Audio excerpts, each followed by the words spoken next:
Olá, paz do Senhor, estamos aqui em mais um programa, A Igreja Quer Saber. Um programa da Igreja Evangélica, Assembleia de Deus, Ministério Vila Nova, tendo como pastor presidente o nosso querido e amado pastor Josué Gouveia. E hoje nós estamos com uma novidade, nós gravamos o programa dentro do nosso templo, com a participação de vários pastores e pastoras, respondendo as perguntas da igreja, e nós vamos trazer para você nesse programa as perguntas que foram feitas pela igreja no momento do culto para esse dia muito especial. Então hoje nós temos um programa muito especial e a apresentação deste programa é do nosso pastor presidente, pastor Josué Gouveia, que conduziu os trabalhos dentro da igreja, no nosso programa A Igreja Quer Saber. Então fique ligadinho, não saia daí, porque o nosso programa está começando.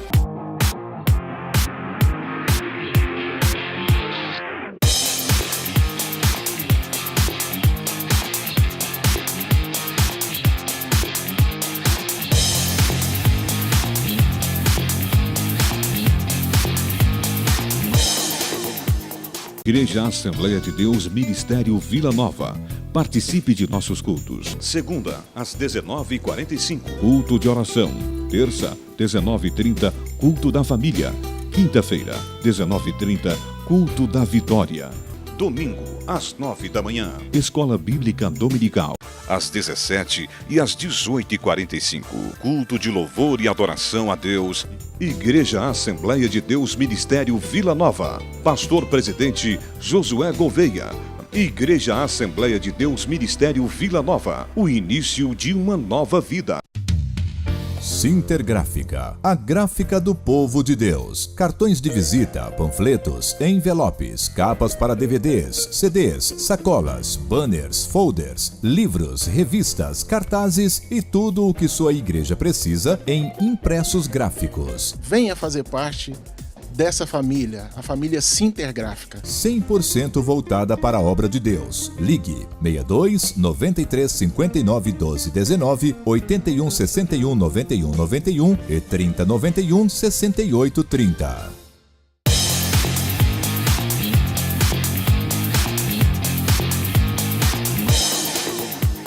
Já quero aproveitar, convidar aqui os componentes da mesa.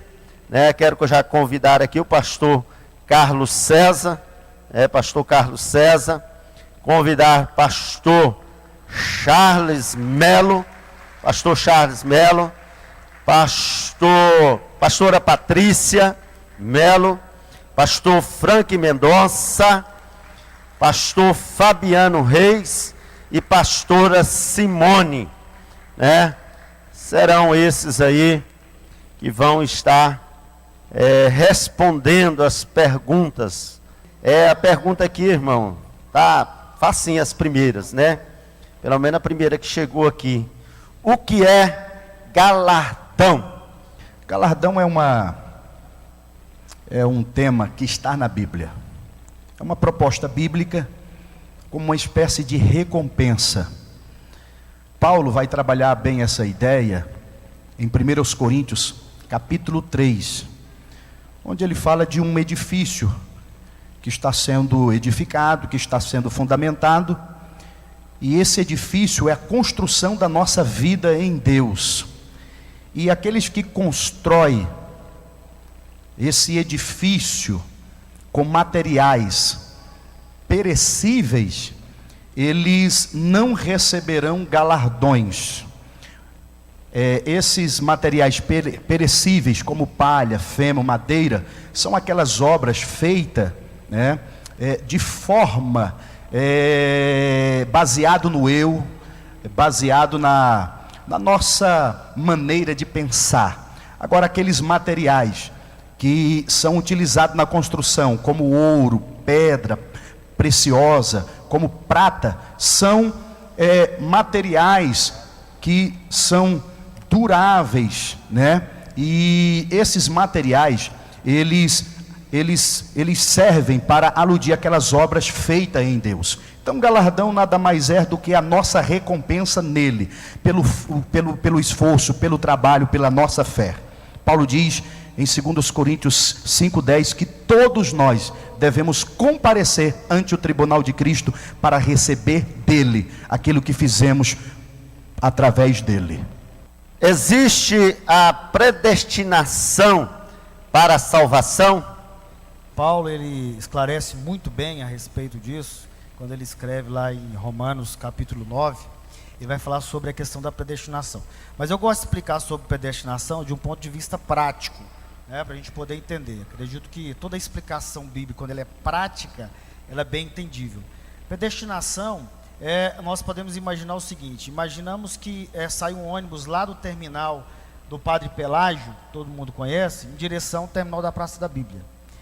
Aquele ônibus, ele representa a igreja, porque a predestinação, ela está ligada à igreja, e não à pessoa individual, né, em si.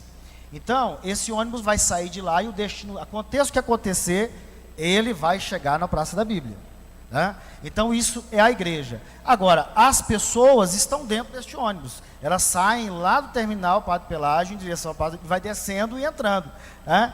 Quem conseguir permanecer dentro desse ônibus, simbolizando aqui a igreja, até o final, ele vai chegar ao seu destino, que é o céu. Então a predestinação, ela não está ligada à pessoa. Muita gente pensa que predestinação está ligada à pessoa, como dizem os próprios calvinistas, né?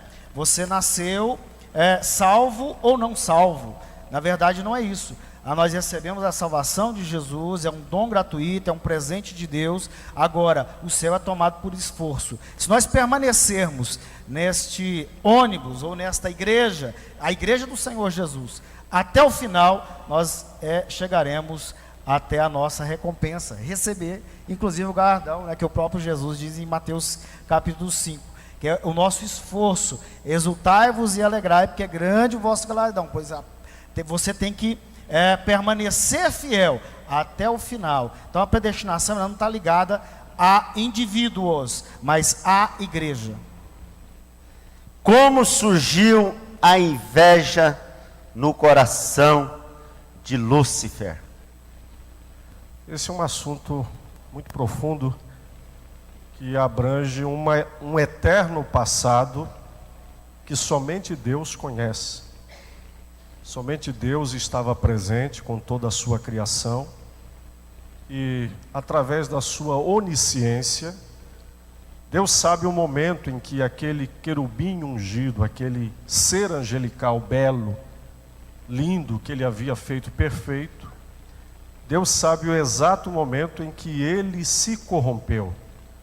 Então há um ponto de vista do calvinismo que eles tentam explicar a entrada do pecado no mundo, não aquele pecado que levou à queda dos nossos pais, Adão e Eva, mas o pecado originado lá no coração de Lúcifer, que o leva a se rebelar contra Deus e a levar outros seres angelicais com ele nessa rebelião e, consequentemente, também ao entrar no Éden, no lugar de delícias onde Deus havia colocado o primeiro casal, corrompê-los ali com a mentira, com o engano.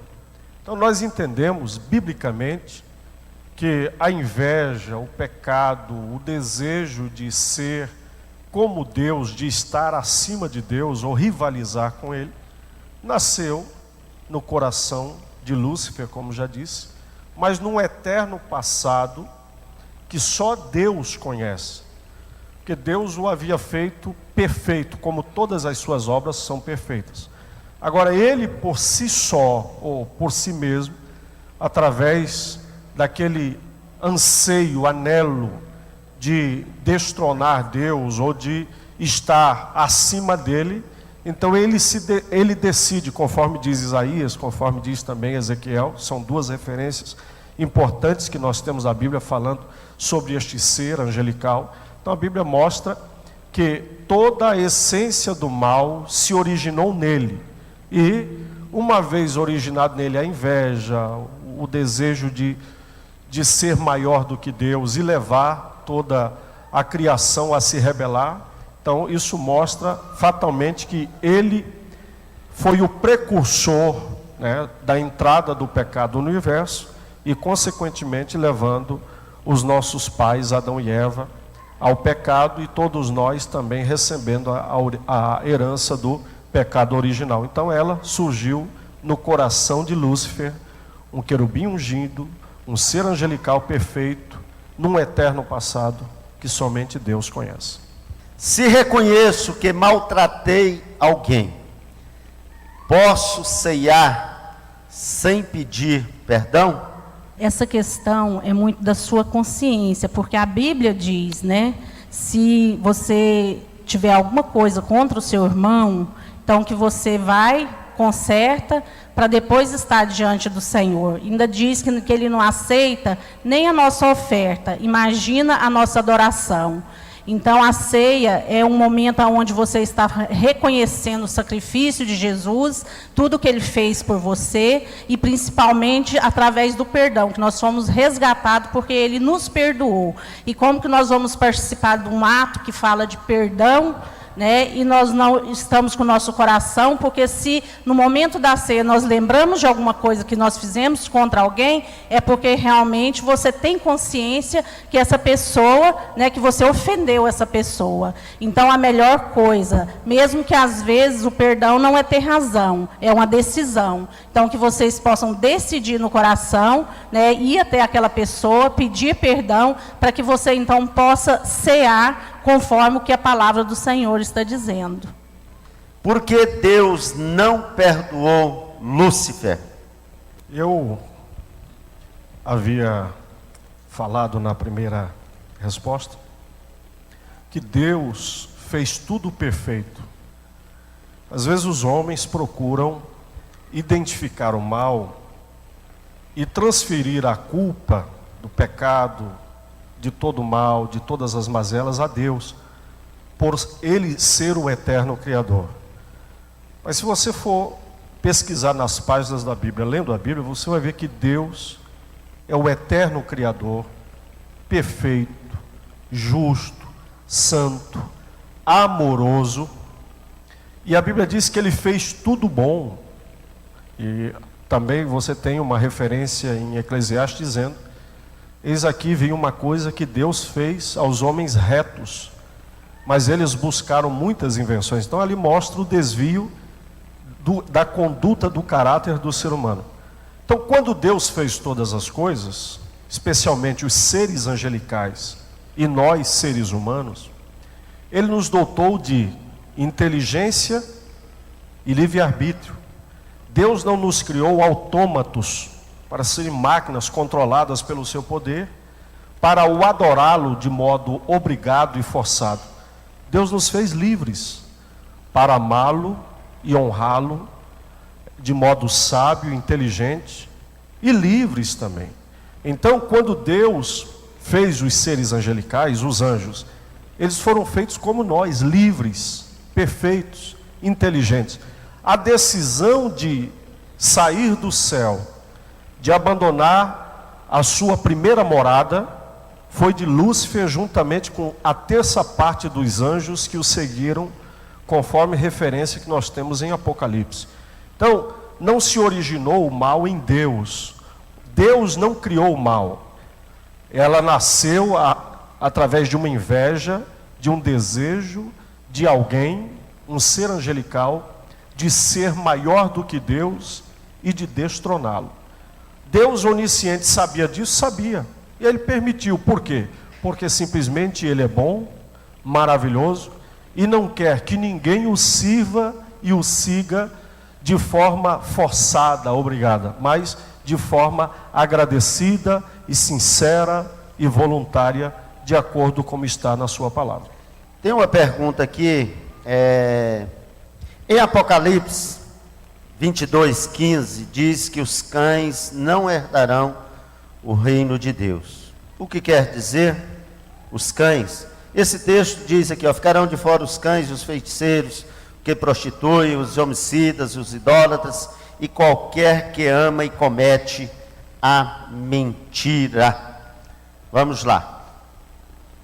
Essa palavra cão, ali no texto, especialmente quando Paulo fala aos Filipenses e quando João escreve o Apocalipse, ela está se referindo a pessoas imundas, são pessoas rejeitadas da congregação do Senhor, quer dizer, pessoas impuras, imundas, que não podem participar das coisas santas de Deus. Por isso é considerada de imundas. É uma palavra esdrúxula, né? Uma forma capciosa de se referir a essas pessoas impuras e imundas. Por isso a Bíblia diz cães. Está ligado também a questão da ferocidade, né? A comparação a isso é da ferocidade do próprio animal, né? A Bíblia, ela tem muitos símbolos, e esses símbolos, a linguagem, inclusive Apocalipse, ele todo foi escrito até por conta da circunstância em que João se encontrava na ilha de Patmos, e ao escrever essa carta, ele usa muitas figuras. Então isso está ligado realmente às pessoas imundas. A gente vê até no episódio de Jezabel, por exemplo, a Bíblia diz que ela morreu, e os cães foram ali e comeram a sua carne, mas não comeram a parte que estava pintada, né, digamos assim. Mas simbolizando, nesse aspecto de Apocalipse, a imundícia e todo o comportamento ruim dessas pessoas. Muito bem, então vamos para um rápido intervalo comercial e já estamos de volta. Não saiam daí.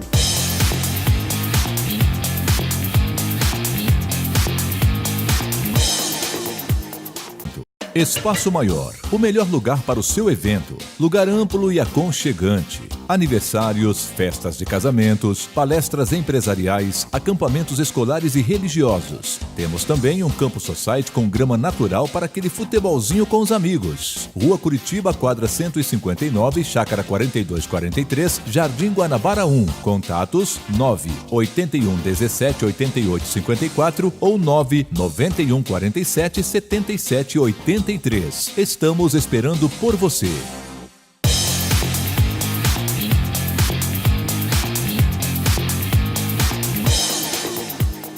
Muito bem, estamos de volta agora com o nosso programa e hoje com a apresentação especial do nosso pastor presidente, pastor Josué Gouveia.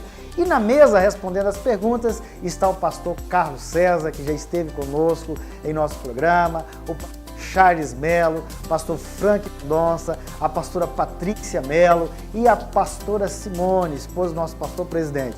E eu também estarei na mesa, desta vez respondendo as perguntas. Então agora eu gostaria de ler um texto bíblico para a nossa meditação, e está aqui no livro de Provérbios, no capítulo 18, versículo número 15. Diz assim a palavra de Deus: o coração do entendido adquire o conhecimento, e o ouvido dos sábios busca a sabedoria. É essa a nossa intenção, a intenção do nosso programa, trazer para você o conhecimento para que o exercício da sabedoria seja constante na sua vida. Então vamos lá, com vocês, a igreja quer saber.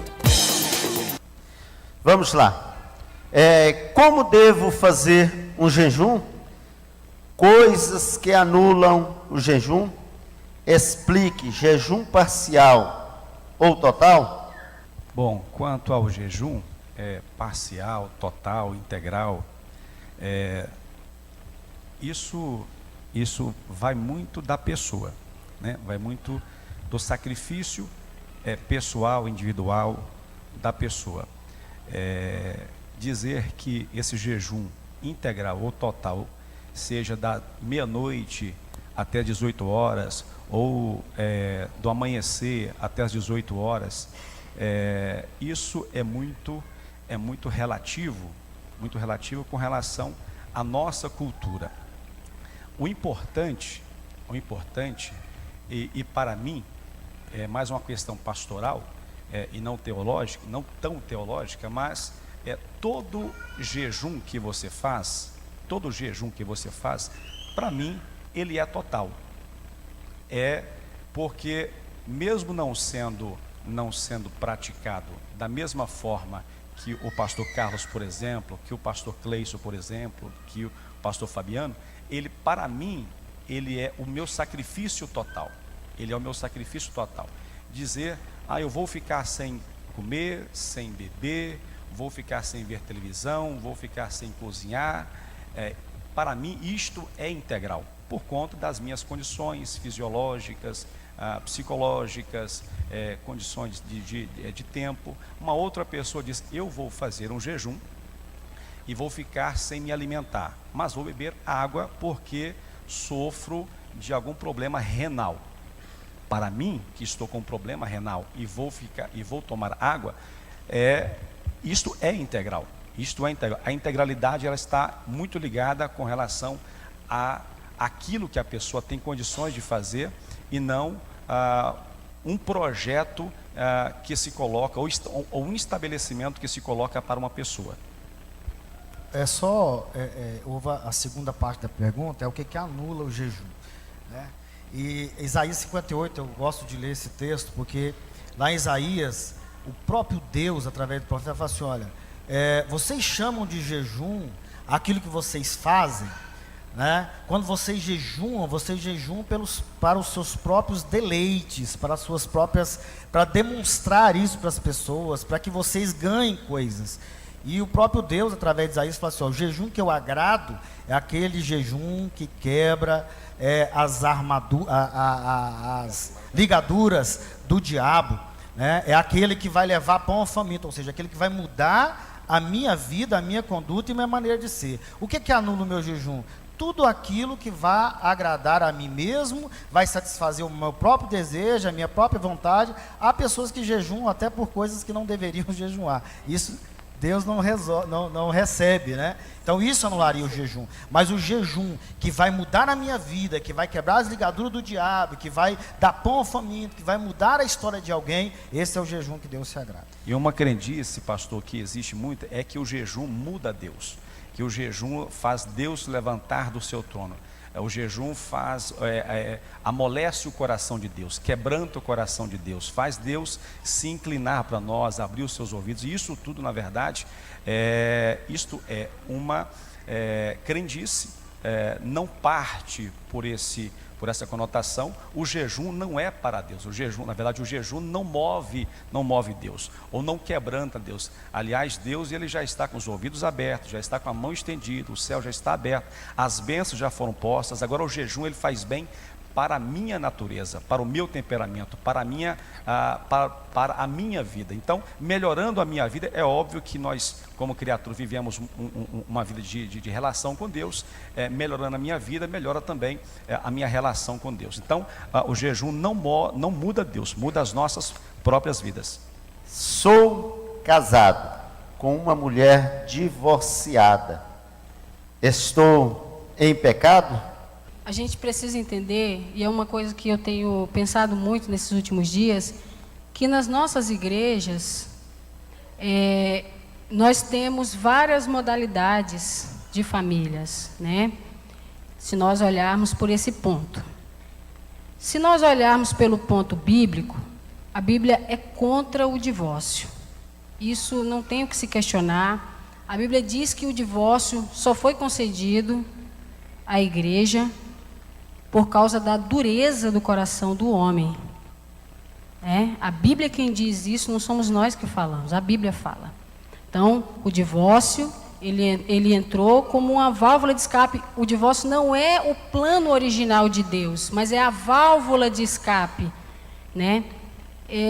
Eu chego por que eu falei que a igreja ela tem hoje várias modalidades de família? Porque existe uma modalidade nova que chama família monoparental, que ela é constituída apenas com um dos cônjuges, né? Ou o esposo ou a esposa.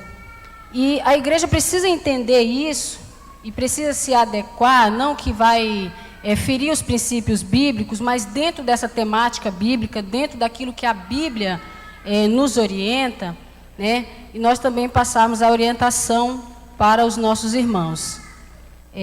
Eu acredito que se houve, né, um motivo justificado biblicamente, que não está em pecado. Mas se alguns, eu reconheço que essa pergunta é uma pergunta teológica, e que se algum dos teólogos que estão aqui quiser dar mais peso para ela, eu passo a palavra. Segundo o Ministério de Madureira, em qual situação é permitido um pastor um segundo casamento? Voltando aqui no início, né, na primeira pergunta, eu estava lendo sobre o divórcio, eu achei muito interessante, que não é o que Deus realmente criou para acontecer com o homem, né? mas eu achei muito interessante que o divórcio ele tem que ser visto na vida de um crente como um pecado. Então, esse pecado, é como outro pecado. Então, você tem que ter primeiro consciência que você, através de um divórcio, você pecou. Mas nós cremos num Deus que perdoa. Né? Então, se há realmente a confissão, eu pequei, né? Me divorciei, mas eu quero ter um bom relacionamento com o meu ex, eu tenho consciência que eu não deveria ter feito isso, eu quero ser curada, né, de tudo que houve, e não trazer coisas para o outro relacionamento. Então, se é um pecado, é como outro qualquer, o divórcio, que o Senhor perdoa, né, coloca uma pedra e recomece de novo a sua vida com Deus. Nós tivemos a oportunidade de estarmos em 2 momentos na nossa convenção nacional sobre essa questão. A primeira foi em Brasília, quando nós estivemos lá, foi editado uma resolução que inclusive repercutiu muito na mídia, as pessoas colocaram a imagem dessa, inclusive em PDF lá, as pessoas leram, e aquela norma que foi editada naquela ocasião, ela foi revogada na última convenção nacional no Rio de Janeiro, e retornou a uma que foi editada, me parece que em 1986, se não me falha a memória, essa edição. Porque o divórcio, na realidade, eu gostei de algo que o pastor Josué Gonçalves disse aqui, em um dos encontros que nós tivemos. O divórcio não pode ser uma porta de saída, né? Ele deve ser, em situações muito específicas, uma porta de emergência. É a situação em que torna impossível aquela convivência, sob pena até de risco de vida. Há situações dessas, nós como pastores convivemos com situações muito próximas dessa situação, e que nós mesmos, se fôssemos aconselhar uma pessoa a permanecer dentro de um relacionamento em que se corre um risco, a gente está colocando aquele casal numa situação bem complicada. Então, sobre o Ministério de Madureira, o Ministério de Madureira não aprova o divórcio, né? Ele não aprova. Agora, cada caso é analisado por um conselho de doutrina, e aí cada caso é analisado pelo conselho de doutrina, e vai depender também, é um membro, é um obreiro, é um pastor, cada situação é analisada conforme o caso, não tem uma regra, como diz lato sensu, né? Não tem uma regra para todos, mas uma regra em que o divórcio não é aceito, dependendo da circunstância. Muito bem. Eu, particularmente, eu sou radicalmente contra o divórcio, né? Sou radicalmente contra. Eu acho que esse realmente é uma decisão que, às vezes, alguns casais tomam, né? Muito ruim. Eu acho que compensa, né, lutar pelo casamento. É lógico que a gente vê que alguns casais, né, infelizmente, não se dão conta de viver junto. Aí, esse remédio amargo, e todo divórcio tem consequência, né? Todo divórcio tem consequência. E é sempre muito doloroso, né? Muito bem, chegamos ao final do nosso programa, A Igreja Quer Saber, edição especial, foi gravado no Templo da Igreja, e eu tenho certeza que trouxe conhecimento para você. Nós teremos mais 2 programas gravados na igreja, continuação, então não percam. No próximo sábado nós estaremos aqui novamente com o nosso programa A Igreja Quer Saber. Deus abençoe e não deixe de assistir a nossa programação da Igreja Evangélica Assembleia de Deus, Ministério Vila Nova, aqui no canal Promessas. Deus abençoe e até breve.